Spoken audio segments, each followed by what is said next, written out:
bring the people to the track. But the bread and butter of racing of the old campaign is the ones who always give their all and make the game so exciting. Such a horse is Boomtowner. He's closing in on $1 million. He's earned something like $900,000. He's a 9-year-old gelding. He's been around New York a long time. He has some bad habits. We'll look into all of that as we go and meet Boomtowner with our own Jan Rushton.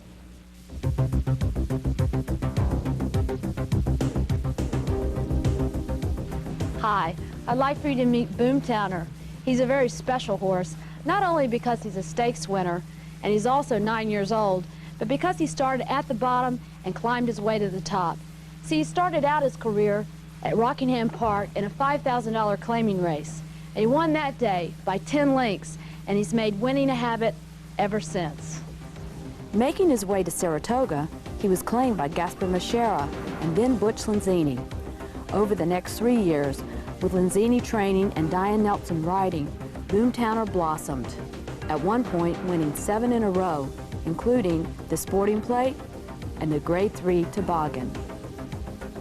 The following year was 1995, and Boomtowner was back into high-price claiming races when owner Barry Schwartz stepped in. I had just recently started with Mike Hushin as a trainer, and he had an owner named Ernie Dalman, who I guess you all know, probably the best handicapper in America. And Mike said, you know, Ernie thinks this horse is really worth the $50,000. You ought to claim him. So I claimed him. I've won $600,000 with him. Jockey Frank Lovato rode Boomtowner in his next 39 starts, winning 11 races, including 4 stakes. It's been a big plus for me, and it's been a joy to ride, though there's a lot of riders that would probably disagree with that because he's difficult. His habit of lugging in, which a lot of the public doesn't really understand that, but he basically doesn't have any steering. The race Lovato remembers the most was the 1994 Fall Highweight Handicap won by Chimes Band. Boomtowner may have been the best horse that day, but the rail, where he likes to run, was never clear. He was so strong and adamant about lugging in. I could never get him off the fence. I could never let him put in his run where he should have won. I went through a pair of boots that day from sliding along the fence. Trainer Mike Hushin did what he could to help by experimenting with different bits. Yeah, I've experimented with about every bit that I know of. A couple of them were successful for a race or two, and then he gets the feel for it. The bit we've been using lately is this bit I have here, which is called a run-out bit, but it's also for running in according to how you turn it before you hook it up to the bridle. On Boomtowner, if I was the jockey, it would be like this on him, and the rein would be here, and the other rein would be there. And the rider pulls on the right rein. This piece slides through on a spring and pulls his head to the side. It's not, these things aren't pointy and don't hurt. I can do it with my hands as hard as I want, but he gets the idea. Also, the fact that this end is extended a little, it gives the riders a little more leverage to turn his head. But as you see, if you look at some of his races, sometimes you can turn his head and he'll give you his head, but he'll still go in sideways. When Frank Lovato moved his tack to the fairgrounds for the winter, Hushin decided to reunite Diane Nelson with Boomtowner. In her first race back, Boomtowner dug in and got up to win on the outside. But the next race, he was back to his old tricks.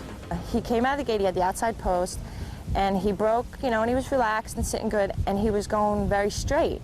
Well, we got halfway around the turn, and then by that time, 4 riders had gone up inside of me, and I mean, out of the blue, he just decided to start laying in. And as soon as I grabbed the rein to make him stay out, he went in worse. So I've realized now that you can never trust him. But he's just tough. He's kind of like a pit bull of racing, I think. I mean, he doesn't feel pain, nothing bothers him. He doesn't get intimidated at all by any other horse. So I think it's mostly his heart. I don't think he's the best built horse in the world, but I think he's pure heart.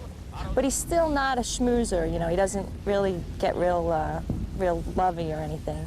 He's got his own personality, and he's very independent, I think. When his days are over, I have a farm up here in Westchester, you know, and we'll bring him up there. We've got a paddock picked out for him. On a number of those gaps in his past performances, he's gone to the farm and he's kind of found the paddock he likes. Actually, he let us know which one he likes, and you know, we'll keep him. He'll be the one horse that I will pension. Even though Boomtowner is getting older, he still loves his work. Boomtowner for so many years has been able to keep this competitiveness that he has, and it's a fierce competitiveness. It's just like somebody that gets up for work in the morning and just gives all he's got every day. You know, it's not that easy to do. You have your good days and bad days, but Boomtowner always seems to give every inch of everything he has whenever he runs.